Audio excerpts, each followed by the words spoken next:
Alrighty.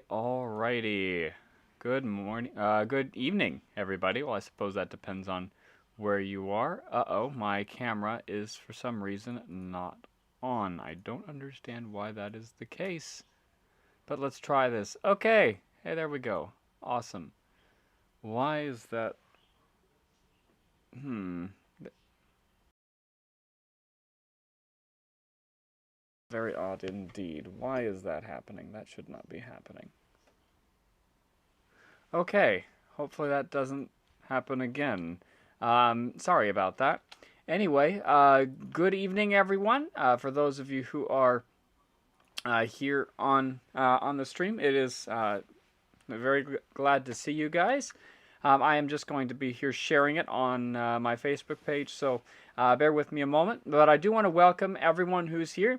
Thank you so much. And if you're new here, I am the King's Bard. You can find me on Facebook and on YouTube as well as on Twitch. So you can absolutely find me on any of those. And so, yes, thank you very, very, very much indeed for joining me here. Now, if you want to if you want to see some of the archive programs and things like that, please go to my Facebook page or my YouTube channel where you can find the archived content from previous times, previous meetings. And of course, if you want to get updated with new stuff, I'm going to be releasing a video this week here. Then please do absolutely get out there, subscribe to the YouTube channel or like the Facebook page, preferably both. Once again, that's the King's Bard. Now, I don't want to drag this on too long. I want to get right on in because these are really important topics today. So, that being said, yes, if there are any questions at any point, excuse me, if there are any questions at any point, feel free to ask them. I'll see them in the chat if you're watching via the stream, or if you're in the Zoom meeting, then you can go ahead and ask them, and I will hear them, and yes. Anyway, that being said, let's, as we always do, let's open up with a word of prayer, and we will dive right on in to our little topic for tonight. So let's bow our heads. Dear Heavenly Father, thank you so much for your mercy, for your grace, and for everything that you have done for us. Lord, I just ask that you would please be with us, please speak, and let your words be heard. I ask, Lord, that you would also give us the power and the ability to implement these things into our lives. Thank you so much again for everything, and let Jesus be lifted up in everything that happens today and everything that is said. Thank you again. In Jesus' name we pray and ask these things. Amen. Alrighty. Thank you very much. Okay, so as for the topic today, we are looking at oxygen and relationship. This is the second to last pair that we're going to be looking at. We looked at oxygen. Actually, I think the next couple of weeks we're going to be doing individuals because the next two are exercise and diet. So each of those really deserves its own presentation. So we're probably going to be doing one each. But oxygen and relationship, these are two very, very important topics that are honestly often skipped over. I apologize for the camera glitches that are happening here. I don't know what's causing them. So I'm going to hope that my camera is not going totally bad and have to get a new one. But anyway, so yes, these two topics are particularly, they're very often overlooked in a lot of places at a lot of times. And so it's very important that we look at these. So we're going to go ahead and do just exactly that. So we're going to look first at oxygen, or fresh air, as some people will call it. Let me move this over here. There we go. Hopefully that will have an effect. Oh, I think I know what the problem is. It's a wire that's not quite connected well. Okay, so yes, anyway, oxygen. This is what we're going to be looking at today. So fresh air is essential to our health. This is actually very, very important. Now, where I happen to live, fresh air is kind of a rare commodity. There's lots of things that can compromise fresh air. There's lots of things that can cause it to be, or cause air to be less than ideal or less than optimal. We'll talk about a few of them. And of course, there's pollution. There's other things as well. Like I said, we'll talk about it. Oxygen in particular is needed for a lot of different things in our body, but especially for producing energy in our bodies. We need oxygen. One of the major things that oxygen is used for is the burning of energy. Think of it, and it's basically literally burning. You are oxidizing certain things. You're taking oxygen and you're combining it with different chemicals, so usually ATP. It is an adenosine triphosphate. You're taking that and you're breaking it off. You're oxidizing it, and it produces energy. And so basically it's your fuel. You need it just like an engine needs oxygen to burn, just like a fire needs oxygen to burn, so too do our bodies need oxygen to fuel our to power our bodies. So oxygen is really, really important, not as a fuel per se, but as an important component to burn that fuel that we use for every moment of life. Now, proper breathing really helps with oxygenation of the blood, and of course, having a good location also helps with that. We're not really going to focus so much on air quality here, although that is a component. Air quality is something that's not completely in the hands of people, especially if you live in a big city. If you live in a big city, air quality, no matter whether you're inside or outside, is gonna be bad. Now, in some cities, it can get really, really bad. Like I said, where I'm from, you have to practically dodge floating dirt clods. There's so much stuff in the air. So, it's it's really, really, there's a whole lot of pollution, and it's a really big problem. Usually, sometimes, like, it's just rained over the past few days here, so the air is actually quite clean. And we'll actually talk a bit about why rain makes the air clean besides just washing it. It actually has an added bonus that we'll talk about as well. But when it comes to breathing, really, most people, believe it or not, don't breathe the right way. Most people don't breathe the right way. I'm not sure exactly why this is the case. It's just that we don't really talk about it. We don't really think about it. But proper breathing is essential for oxygenation of the blood, with appropriate oxygenation from the blood of the blood. There are other benefits, though, of fresh air as well, or other things that make fresh air beneficial. You have positive and negative ions in the air. Give you 3 guesses as to which one is which ones are the good ones, and I'll give you a hint. It's not the one that's obvious. It's actually the opposite. So yes, negative ions are the ones that you want to have. Positive ions are the ones you want to avoid. Yes, that's kind of what we're going to be looking at. So let's look at proper breathing technique. Okay. And once again, I want to say, if you have any questions at any point, please feel free to ask them. I know I'm kind of going a little bit fast right now, but this is something that I do want to cover, and there's a lot to cover here, so yeah. So proper breathing. Now, actually, I might just stand up and give a demonstration here if I can.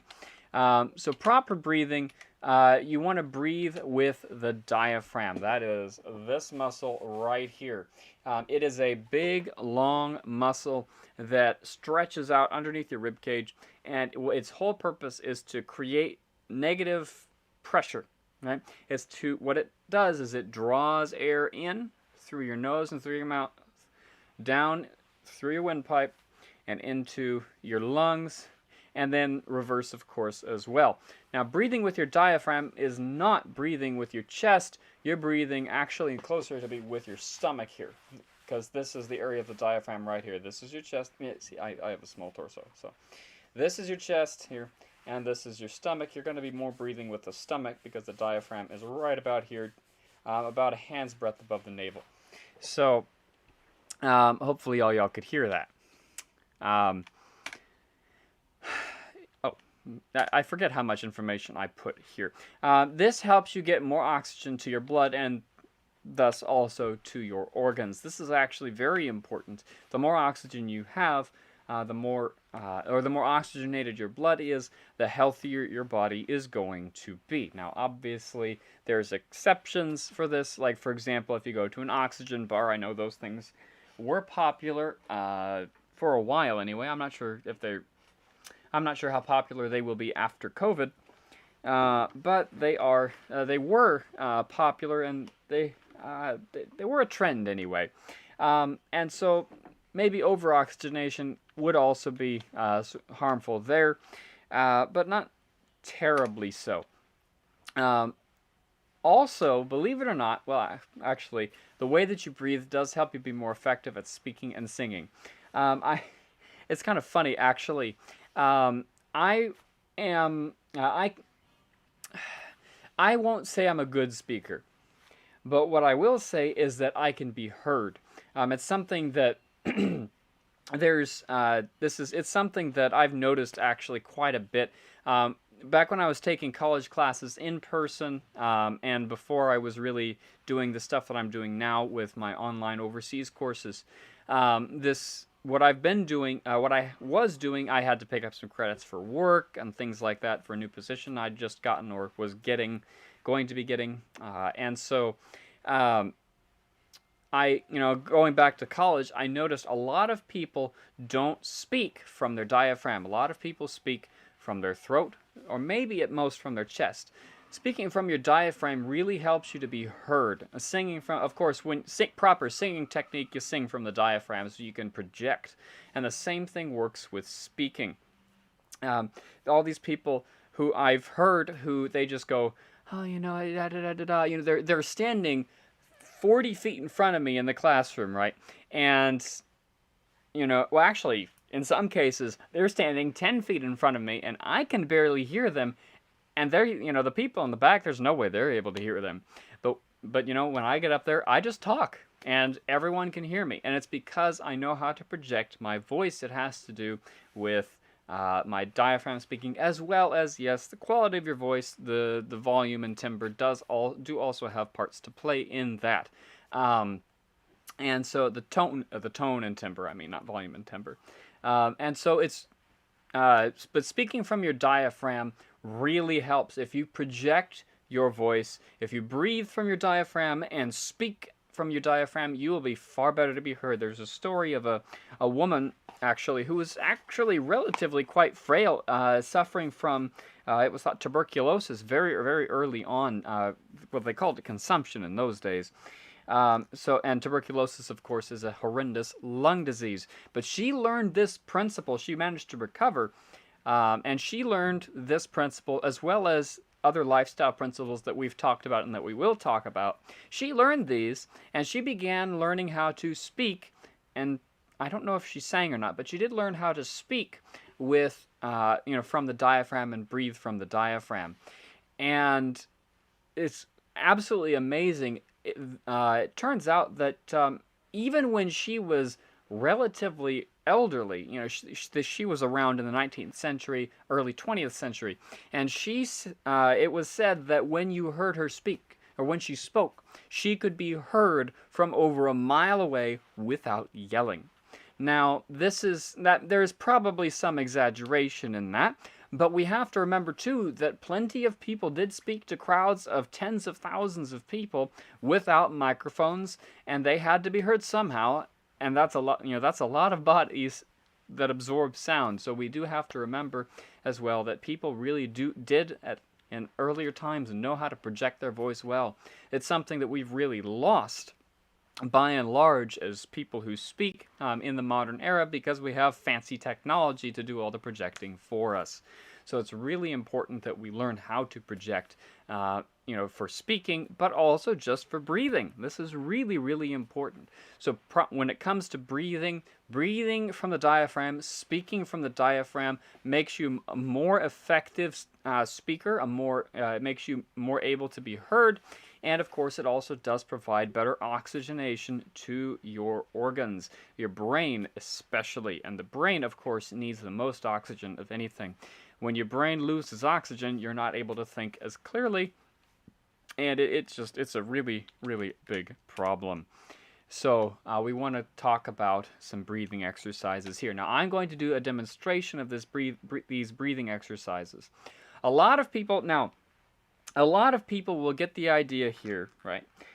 Breathing exercises. Oh, he must mean meditation, because there's a very common misconception that what's the word? That mindfulness meditation and these other things, that they are what is meant by breathing exercises, and that this really benefits the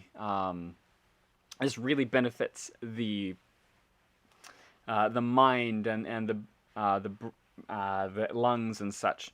And well, I can't deny there would be some benefit to certain aspects of that. Especially meditation, especially mindfulness meditation, where you have that regular breathing pattern of in and out, where you're not just breathing shallowly, you're doing deep breathing. And the same thing applies to yoga, with the way that you practice that deep breathing. That can be very beneficial, but the fact is, and we'll talk about this in just a moment, actually point this way because that's the way you guys are looking. In the next few slides, we're going to be talking about a little bit about spirituality and relationship and how that all comes into play and whatnot, and we'll talk about the different kinds of spirituality, the different ideas about what it is and what it isn't. And so breathing exercises, what I'm referring to here as breathing exercises, are exactly as what I'm saying they are. It's just breathing exercises. There's nothing mental about this. There's nothing associated with other bodily functions. There's no stretching. There's no weightlifting. Nothing like that. Although those things, if you do, I will say, if you do weightlifting and things like that, proper breathing technique for that is also important, but that's not what I'm referring to. So breathing exercises here I'm referring to are more specifically practice for breathing from the diaphragm. And so let me give you a demonstration, although it's best done lying down. For a lot of people, especially at first, it can be really difficult to do without lying down first. And this exercise, by the way, is the same sort of exercise that is recommended by a lot of people for COPD patients. And so if it helps COPD patients, it will also help people who do not have COPD to really increase their breathing capacity, to strengthen the lungs, to strengthen the diaphragm, and to get more oxygen in. And actually what they'll do, well, I'll explain that in a bit. So what you do, you take one hand. Okay, I'm going to stand up here and do a demonstration. Let's see if I can get it, in frame. So you take one hand and you put it on your chest, right? And you take the other hand and you put it on the in the area between your rib cage and your stomach.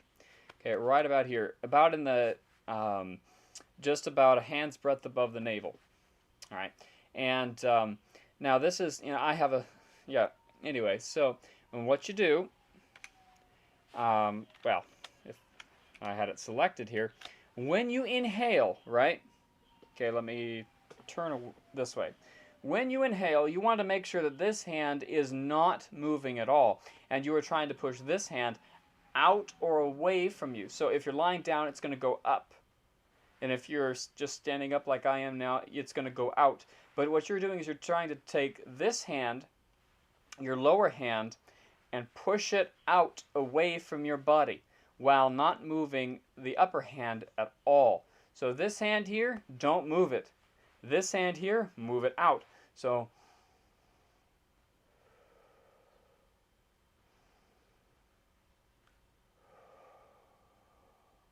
right? If you ever see people, or if you ever look at a dog breathing, it's not the chest that moves, right? It's the stomach that moves. It's the diaphragm area. So that's what you're really trying to do.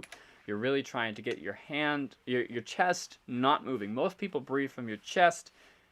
That's not the way you do it. You breathe from your gut. You breathe from your diaphragm. That's really the best way to go. People with asthma, people with COPD, this is really good. I have asthma because, like I said, I come from a place where you're breathing dirt clods half the time. So, um, you know, I have asthma. It's not as bad as it could be, probably due to my diet as well as other things. Um, it's not nearly as bad as it could be. And so it's really important to make sure that you practice appropriate breathing. Now, this is something I also do need to practice. I don't do this as often as I should. Something else that you can do for deep breathing and making sure that you get full oxygenation is when you breathe in, right? You breathe in for 5 seconds and breathe out for 5 seconds. Okay? And what you're doing is you are doing that practice where you're taking a whole breath in and out for 10 seconds. Just one breath in and out, right? And what that does is that really helps you to get oxygenated. It helps that your blood to get full and rich with oxygen, and you are allowing the you're not only doing that, but you're also reducing any stress hormones that are being put out and such. And there's nothing mental about this. You're not thinking different thoughts or not just kind of accepting whatever you're thinking. Nothing to do with that. It's just the breathing. In for 5 seconds and out for 5 seconds. Right? Now, again, you want to be cautious, and I'll explain more about that in a little bit once we get there in the next few slides.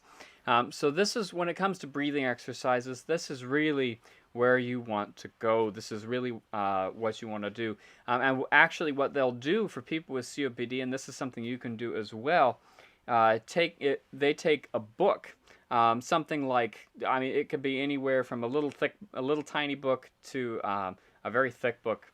Although I don't think Martyr's Mirror would work.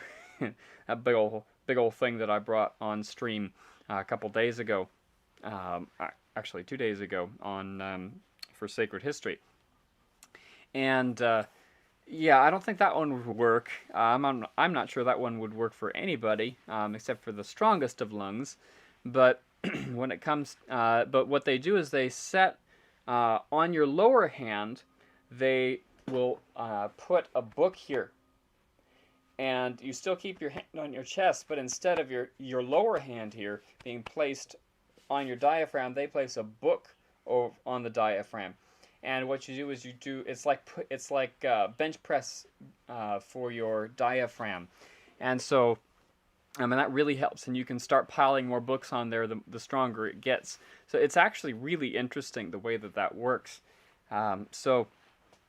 You can, in fact, do weightlifting for your diaphragm, which is really good. The stronger your lungs are, the better oxygenation you'll have, the lower risk of all sorts of different things you'll have. As a matter of fact, oxygenation is very important, not just for the brain and just for the overall health and metabolism of the body. I just remembered as well that oxygenation is actually very, very important for the heart and for the cardiovascular system. Smoking, for example, is one of the leading causes of heart disease out there in the world. And you wouldn't think so because you're not, like, clogging the arteries. But what it is, you're reducing the level of oxygen. You're decreasing that oxygenation. And so, as a result, your heart and your blood vessels and everything else just isn't able to work properly as a result.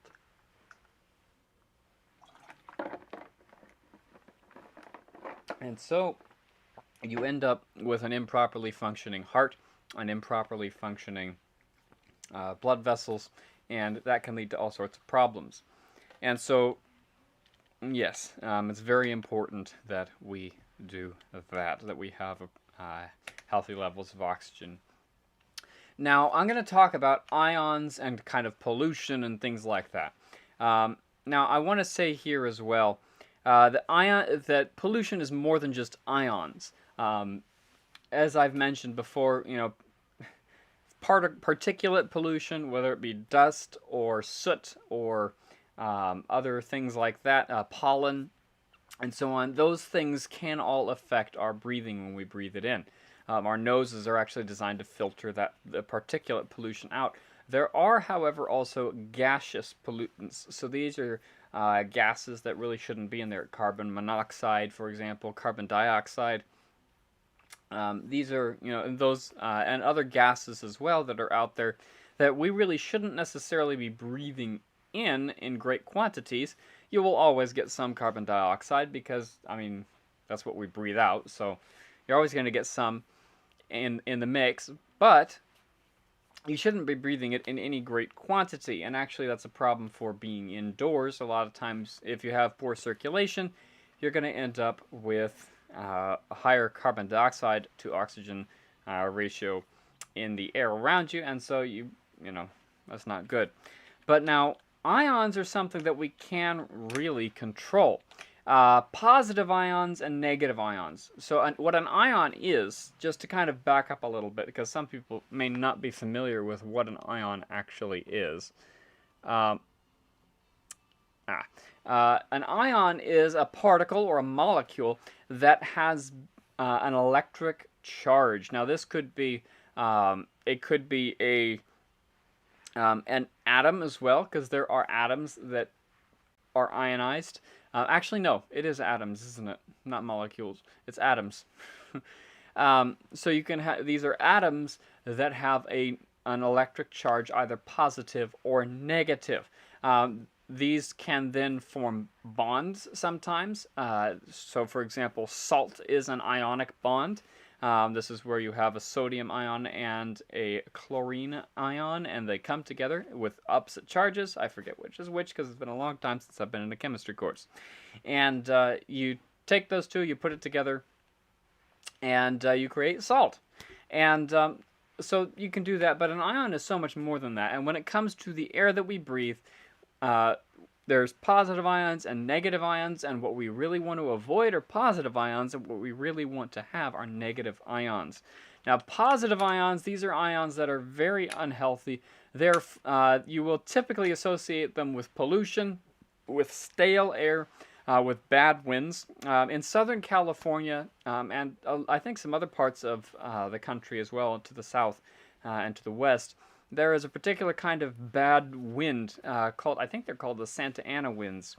And they bring in these huge amounts of positive ions. And actually, I don't know if this is still true.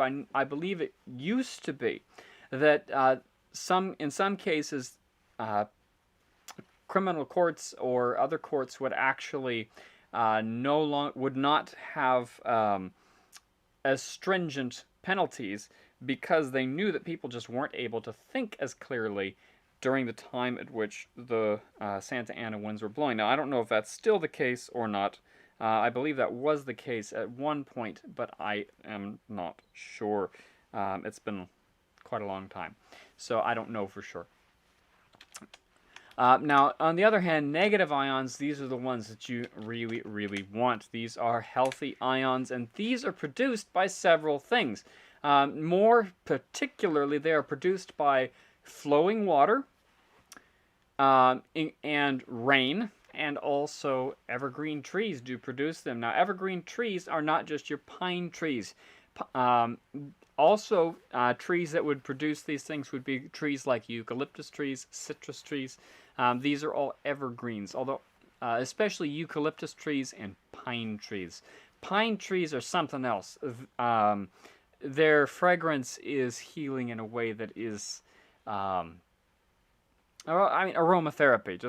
I'm not terribly familiar with aromatherapy, but I do know that the essential oil of the pine is particularly powerful for healing in different ways. I'm not, I would have to talk to someone who is more familiar with that. I'm not an aromatherapist. I'm an herbalist, so. I apologize for those of you who want to know more about that. I'll have to do some research on that. But I do know that pine is very important. Eucalyptus I do know a lot about. Eucalyptus does actually help filter the air. That's one reason they've got tons of it planted everywhere where I live. On top of the fact that they also love to suck up and soak up water like a sponge. We used to be more of a swampy thing. Now, because of all the draining that we've done, we're just a desert. So, that being said, it doesn't just soak up water, it does also help clean the air. And on top of that, eucalyptus trees have an essential oil and other components as well, I believe. But the essential oil is the major component of that.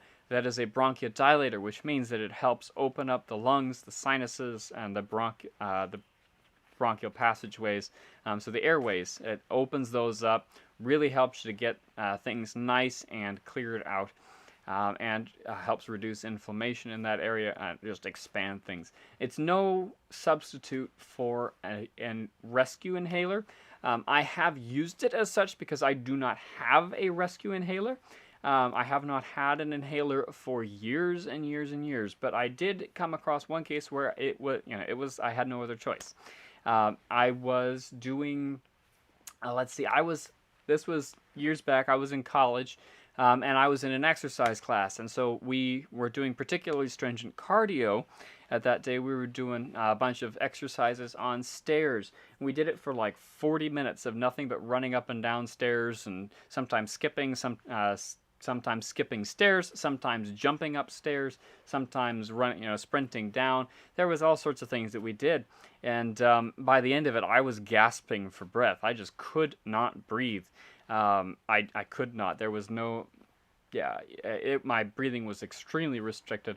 I managed to stumble out to my car, which was parked right underneath the eucalyptus tree. I saw it, knew exactly what I needed to do, just grabbed a twig, right, a sprig of eucalyptus leaves, and I just, crumpled it all up in my hand and just stuck my face in it and breathed in deep. Let me tell you something. I was able to breathe. Now, that's an exception. I don't recommend that. Okay? Unless you have no other choice, right? The way that I do that, that's something that I did that only because I had no choice. I didn't have a rescue inhaler, and I just realized I didn't do my normal disclaimer at the beginning because they're not usually included in these slides. This information is not intended for the diagnosis, treatment, prevention, or cure of any disease or condition or anything else. If you want to have any kind of change to your, if you want to implement any natural remedies, make any changes to your lifestyle, anything like that, please consult with a physician first, preferably your physician. It's really important that you do that.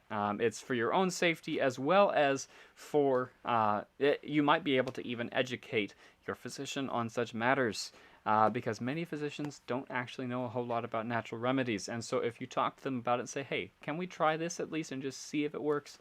If it does, great. And he or she will have some new thing to say, hey, that worked. Maybe that'll work with somebody else.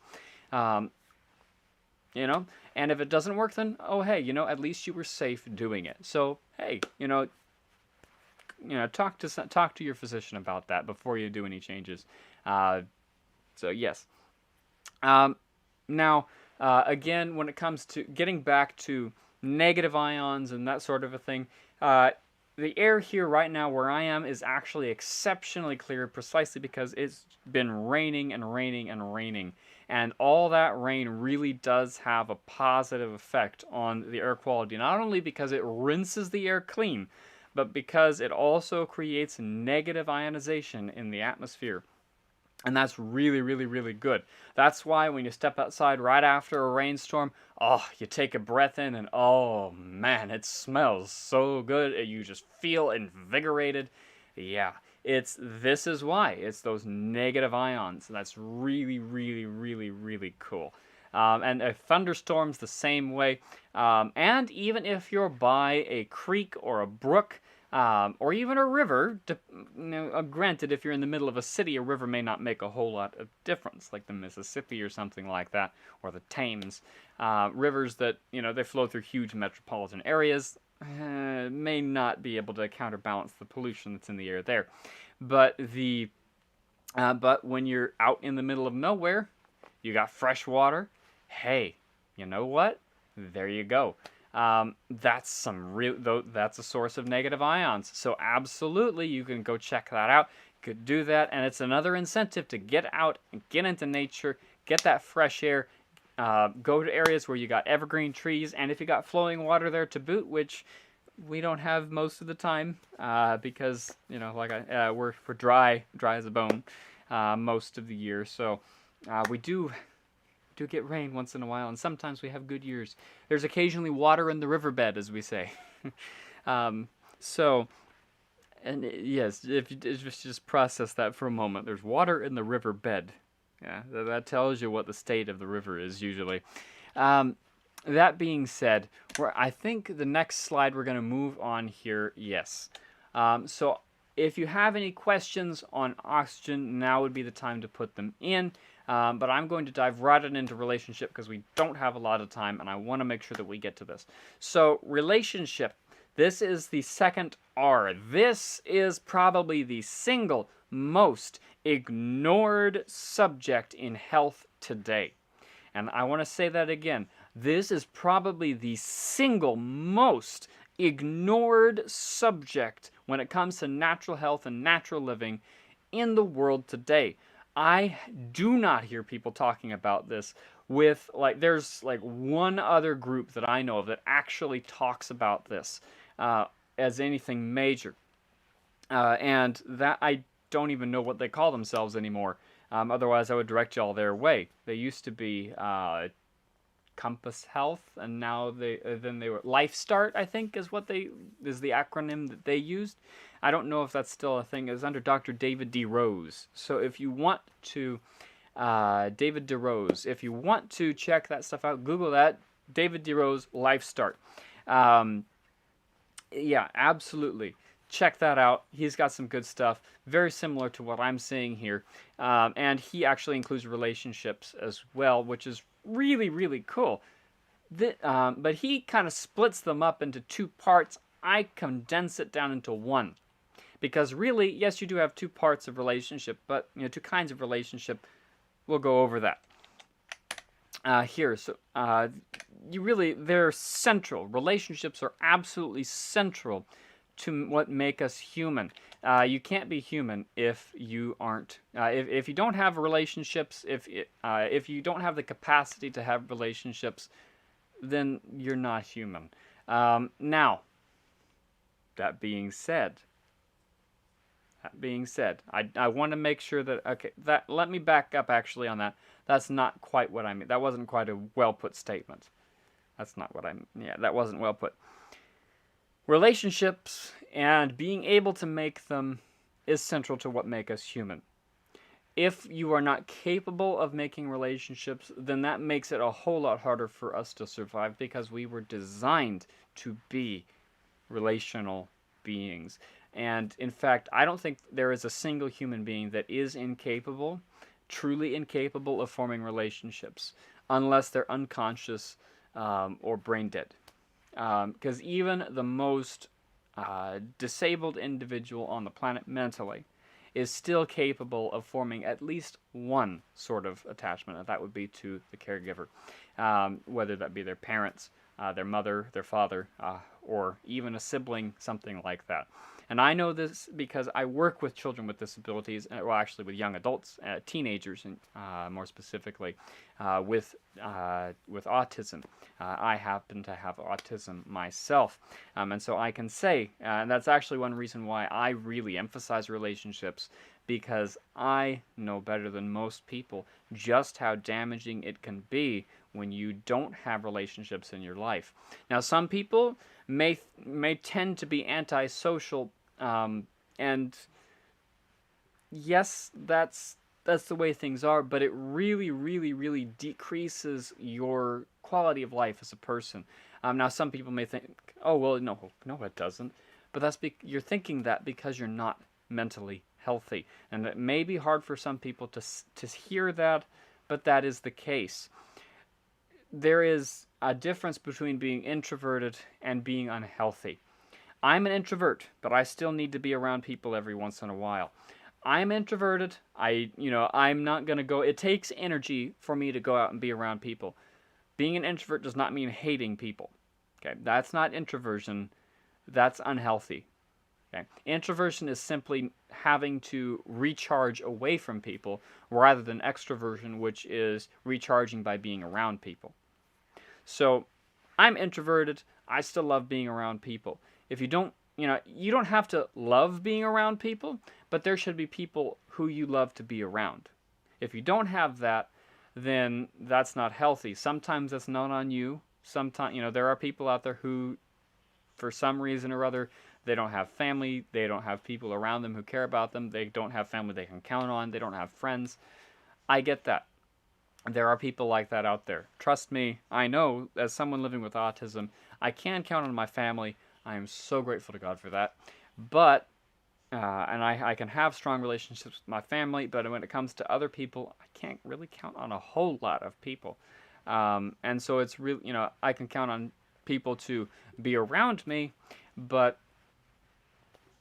close relationships, that's been something that has always been significantly lacking in my life. And that's largely due to me, because I don't fully understand relationships. Again, I'm autistic, so bear that in mind. That's not on other people, that's on me. So I want to also make that very clear. Now, there's really two kinds of relationship here. When it comes to us human beings, there's two kinds of relationship. You have social relationships, which is what we've mostly been talking about, interpersonal relationships, and there's a bunch of different kinds of this. Well, I believe we'll be getting into that. If not, then I will try and get into that. So there's social relationships, and there is a spiritual relationship as well. Now, this is very, very important, and we'll talk about that when we get to it as well. But first, I believe we're going to look at social relationships. These are relationships between human beings, also called interpersonal relationships. These can be friendships, family relationships, romantic relationships, parental relationships, just acquaintanceships, I believe is that's what I have here. So acquaintances, friends, family, romantic partners, parental relationship, sibling relationship, whatever it might be.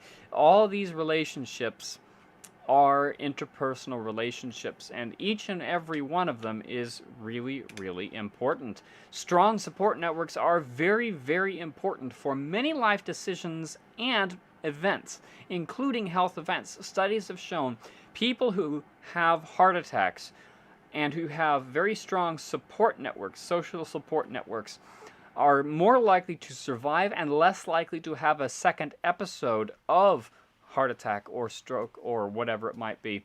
They're more likely to survive and less likely to have a second episode of this particular event than people who don't have very strong support networks. People who don't have strong support networks and have a heart attack, when they do, they're less likely to survive or survive long term. And so it's really important that we have, aside from that, it's really important. Now, I do actually want to bring out something really interesting. This is especially important for children. Infants will die without human contact, even with basic needs being met. There was a Holy Roman Emperor, not very holy nor Roman. He was German, actually, as any historian will tell you. The Holy Roman Empire was not really holy, nor was it truly Roman. It was a German kingdom that the Roman side mostly came from the one desire to kind of emulate and have the political power of the Roman Empire, but also from the Roman Catholic Church, which was the religion of that particular state. And so you had the Holy Roman Empire. It was really just Germany, and then a couple of other places as well. So it was a lot of modern-day Germany. Some things switched back and forth here and there. You had Prussia, you had Austria, you had Hungary as well, all wrapped up in there. And in various times, you had some that changed hands, some places that changed hands and such. But we're not really talking about that. This particular emperor ruled in the 13th century, or yes, I believe it was the 13th century, might have been the 12th century, one of those two. I believe he was it Frederick II? I don't remember. I don't remember his name, but he was actually, let me see. Okay, let's see. Yes, I believe this was the man, Frederick the Second. Ba ba ba ba ba.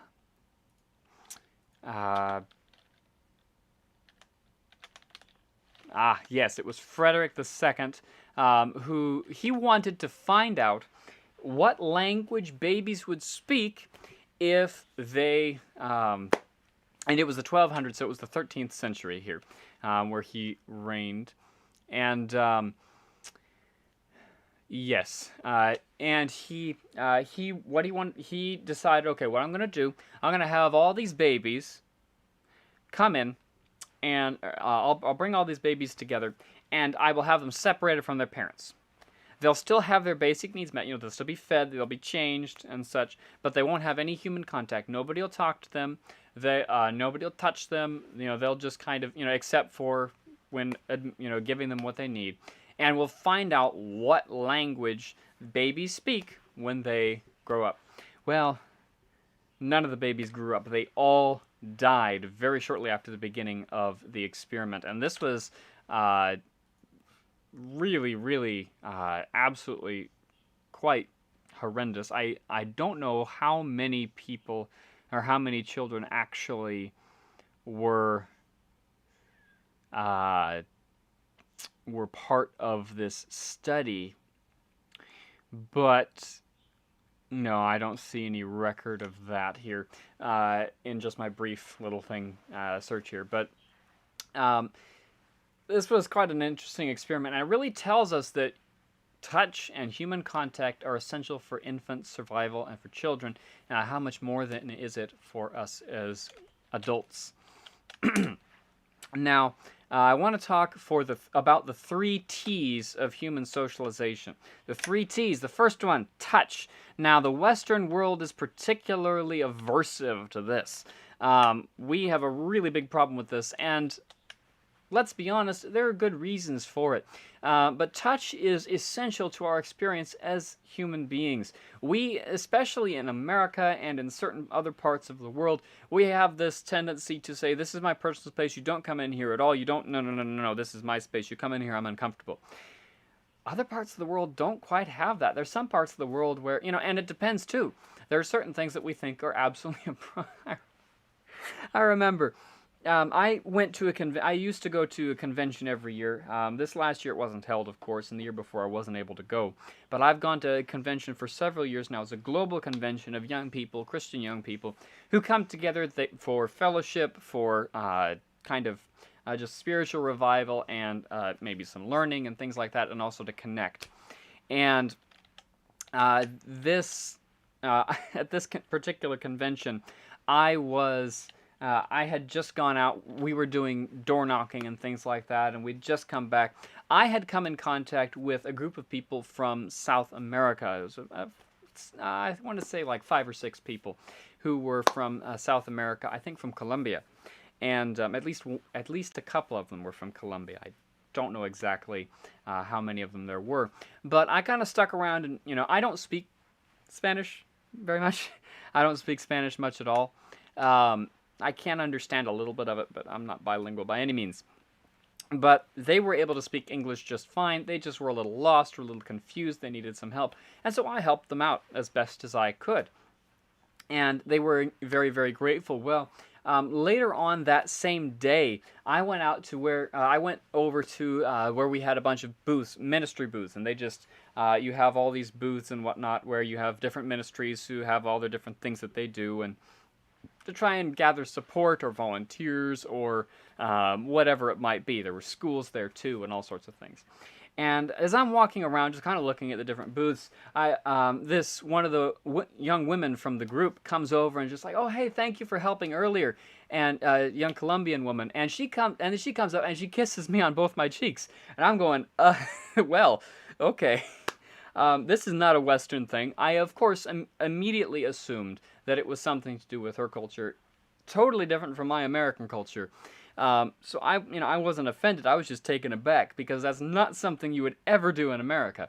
But it totally threw me off. And it was just totally unlike anything you'd ever see in America. And that's not anything wrong with that. That's just the way it is. And actually, if anything, it's an indictment on America because we, quite frankly, have too much of a social taboo on touch, effective touch. As I mentioned before, it's essential for infant survival, and if you lack touch, it is a source of mental and physical problems in adults. It actually has been documented now to the point where they have a name for it. It's called skin hunger, where you actually have a deficiency in effective touch. And when I say effective, not effective or effective, it's affective touch. It's where you have touch that is, it's a social touch. And if you don't have that, it actually results in skin hunger, where you actually really, really desperately need that touch. It's actually like a kind of like if you have a deficiency in a vitamin. It's really interesting. So touch is the first of the 3 T's. The second is time. Now, what do you mean time?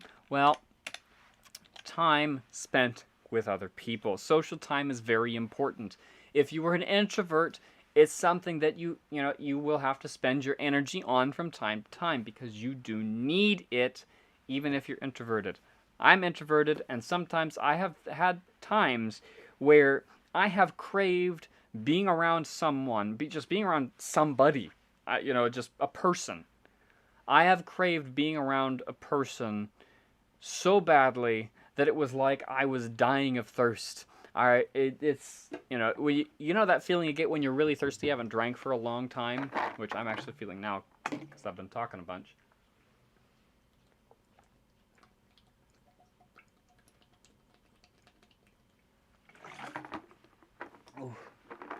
Now, yeah, I felt that. And I'm an introvert. So it's really, really, really important, even for introverts, to get social time. It does take energy, but that doesn't mean that it's necessarily a bad thing or something to be avoided. It's still essential for your health. It's just you might need less of it than your average person. Some people will need more, some people will need less. Okay, it's not the same for every person. So, but you do need that social time. Now, this is time for both family and friends. Now, what I meant when I wrote this was it's time, you should have time for family and also separate time for friends. If you don't have one, then that's fine. If you don't have one or the other, then that's fine. But, as long as you really, really have as much as you can that good time for family and also some separate time for friends, that's really, really important that you do that. This is something that in today's rat race, the fast-paced world that we live in, it's really often that we set aside time, that we kind of set this whole thing aside for doing things that we deem more important.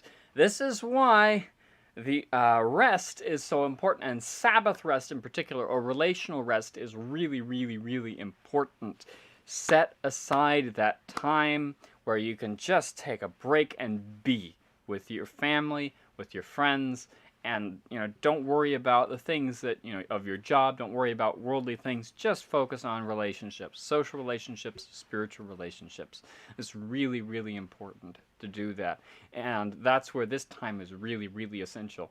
And that's where that really comes into play. It's a great thing. I'm really glad that I am able to take once a week a whole day to just spend time with those who I have relationships with. It's fantastic. Now, the other thing, the third T that we need is talk. This is also an essential component of our relationships. Speaking to people is very, very, very, very important. We need to communicate. This is really important. It's, in fact, one thing I've heard over and over and over again, and people I have heard and listened to people of all sorts talk about all sorts of different things, especially romantic relationships, marriage relationships, that sort of a thing. And those things I have heard time and time again. People who are giving, I've heard sermons talk about it. I have heard all sorts of things like that. And one thing that's very consistent in all of that is communication. You need to communicate, talk to each other. And this doesn't just apply to marriage relationships, this applies to everybody. And that's something that us folk with autism can really appreciate, because we communicate, but in a totally different way to most other people. And a lot of times I'm the only one who can understand some of my students, not because I necessarily understand the words that they're saying, but I understand what they're trying to communicate. Because sometimes we will use words that we can't necessarily, that aren't really getting across what we want to come across. But and that's true for neurotypical people as well. Sometimes you just, there's things that you don't really understand. You can't quite put it to words, but you're trying to communicate something. And I'm so grateful that I'm sometimes, many times, able to understand people, not because I'm able to pick up on the way, I know the way that they think, because I think that way too. And so it's really significant that we're able, and this isn't just talking, this is also listening. That's the other big thing.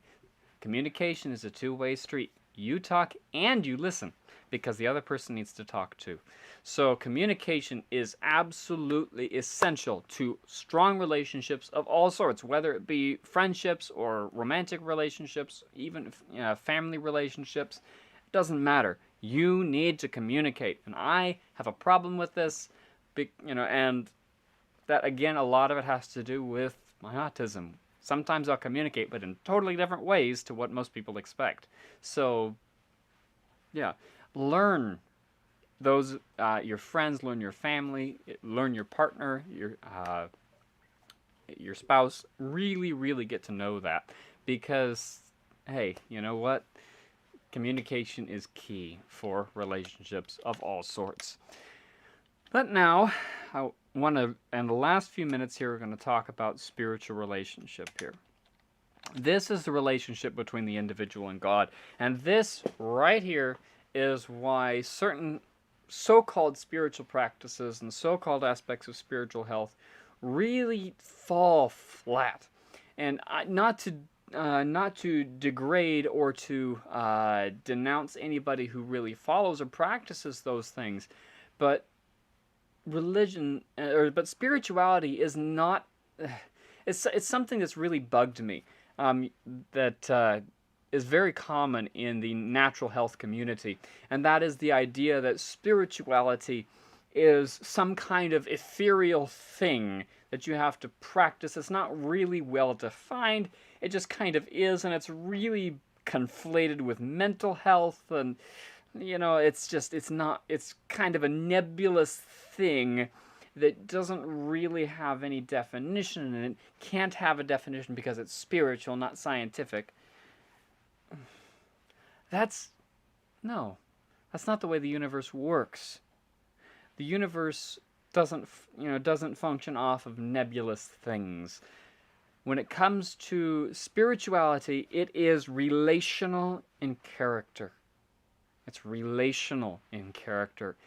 And so it's really important for us to recognize that. And so any so-called spiritual practice that does not engage relationship is not a true spiritual practice and should not be practiced. This includes things like transcendental meditation, mindfulness meditation, yoga, and other things like that.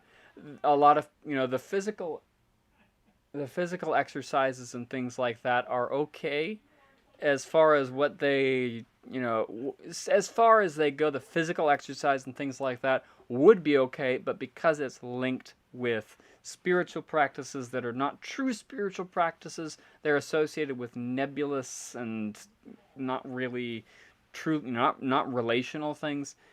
It doesn't really work. And so it's really important for us to be able to have a relational aspect as that our spirituality is relational in nature. And this is something that is also really often left behind, even by people who supposedly say, oh, well, we talk about spiritual health. It's a relationship. It's not just a thing, a part of you that's just kind of, you fix it with, or you feed it with meditation or yoga every once in a while. No. The spiritual health is a spiritual relationship, and so often this is neglected. We really need that relationship with God as well. It has to be a relationship. So, um, some actually, interestingly enough, some people are beginning to say that doctors who do not discuss spirituality with their patients are committing malpractice. Now, this is something that is probably fairly controversial, but as you can imagine, but I agree wholeheartedly. If we don't talk about spirituality, and especially the relational nature of spirituality, we're really not doing the best that we can to treat those who are coming to us for help. And if you're a doctor and you don't talk about spirituality, and more specifically relational spirituality, with your patients, then you're not doing your best for your patients. Now, you may be living up to what you know, so let this be something that just tells you, hey, you know what? This is something else that is really important. So if you aren't talking about this, and you're a doctor who's watching this, well, first of all, welcome. I'm very glad to see you. And second of all, yes, talk about spirituality, relational spirituality with your patients. Really important. Really, really important. And here's one of the reasons why. Those who attend church and believe in God are much more likely to live longer than those who do not. And there are some people who will say, well, that's just social health. Actually, only a small portion, something like 15% of that benefit comes from socializing. So not even 1/5 of the benefits of this longevity from attending church and belief in God comes from socializing. In fact, some of the longest living people groups in the world are Christian people groups. Or actually, there's also the Jews who do happen to live longer as well, and they also keep the Sabbath. So they are one of the longest living people groups in the world, also some of the wealthiest. And they happen to do Sabbath rest, have that Sabbath, the relational rest of the Sabbath, and also have spiritual connection as well. So it's really, really fundamental to who we are to have these things. Now, accurate beliefs about God and a strong relationship with Him are not only important to longevity, but also to mental health. There's plenty of people out there who have false beliefs about who God is. If you want to know more about who God really is, then check out the Bible studies I've been doing. I've got some stuff on there on the name of God, for example. I have that study on that. There's all sorts of things like that, and I'm hoping that I will eventually be able to get out and do a study on the character of God, do just a series perhaps of videos, something like that, on the character of God. At some point I'm hoping to do that, because it's really important. There's a lot of common misconceptions based on misunderstandings of the Scriptures or perversions of the Scripture that have persisted since they were fabricated in the Dark Ages. So it's really, really important that we recognize that. And so accurate beliefs about God and strong relationship with Him is a really, really important thing. They're both really important, not just for longevity, but also for mental health. So it's really, really important. So, and that actually is the end of our study. So I'm going to go ahead and, why is that not, I should have, interesting. Let me see here. I don't know. Anyway, so that being said, are there any questions at all in regards to today's study? Or today's, not study, but today's presentation. And again, oh, yes?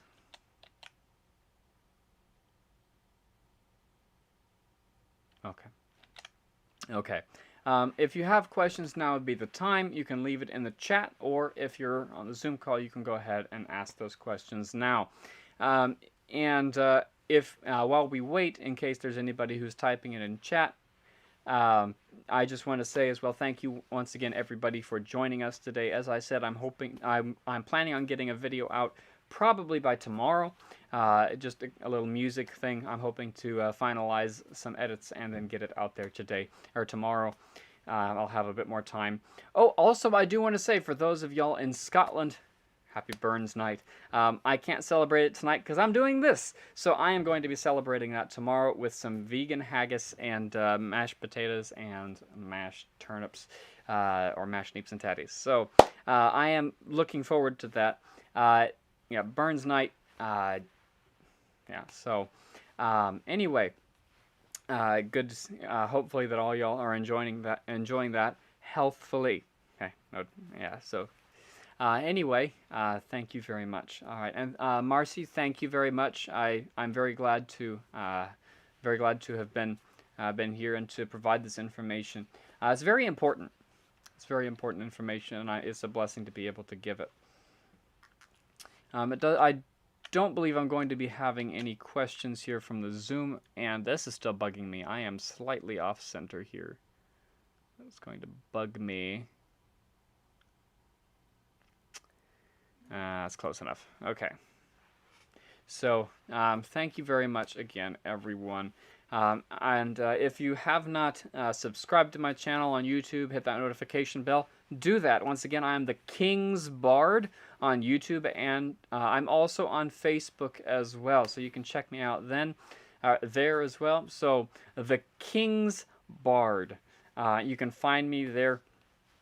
And this video should be going up shortly on both the page and on the channel. So check me out. I am also on Twitch. I do the same thing. I'll be streaming there as well. So if you see me there, yeah, as well. So anyway, it doesn't look like I'm going to be having any questions. So thank you very much, everyone. We're going to go ahead and close out with a word of prayer. And I will see you guys. And I will see you guys. Saturday, Sabbath, so let's bow our heads. Dear Heavenly Father, thank you so much for your grace and for your mercy. Thank you for your infinite love, your wonderful kindness, and just for everything you have done. Lord, I just ask that you would please be with us and keep us. I ask that you would please lift up, that you would help us to apply these things to our lives, that you would come in. And Lord, I ask for revival because we need it so desperately. Please, Lord, be with us. And I just ask above all else that Jesus would be lifted up, that we would be drawn closer to you. Thank you so much, Lord. Please keep us until we should meet again. In the name of Jesus Christ, I pray and ask all these things, and thank you. Amen. Alrighty, once again, thank you, everybody. I will see you guys on Saturday at 10 o'clock, Sabbath at 10 o'clock, for our sacred history. That's going to be really fantastic. I'm still thinking about what to do then, but we're going to be looking at some really fantastic stuff, maybe even from the book Martyr's Mirror again. Although I can only read about one of those a week because it's just so intense emotionally. So that's 10 o'clock Pacific Standard, 10 o'clock a.m. Pacific Standard Time on Saturdays for our sacred history. At 11:15 a.m. Pacific Standard Time on Saturdays. So right after that, we do have our Bible study, and at 12:30 or so we have our Bardic session, 12:30 p.m. Saturdays as well. So please do check us out at that time. Thank you very much.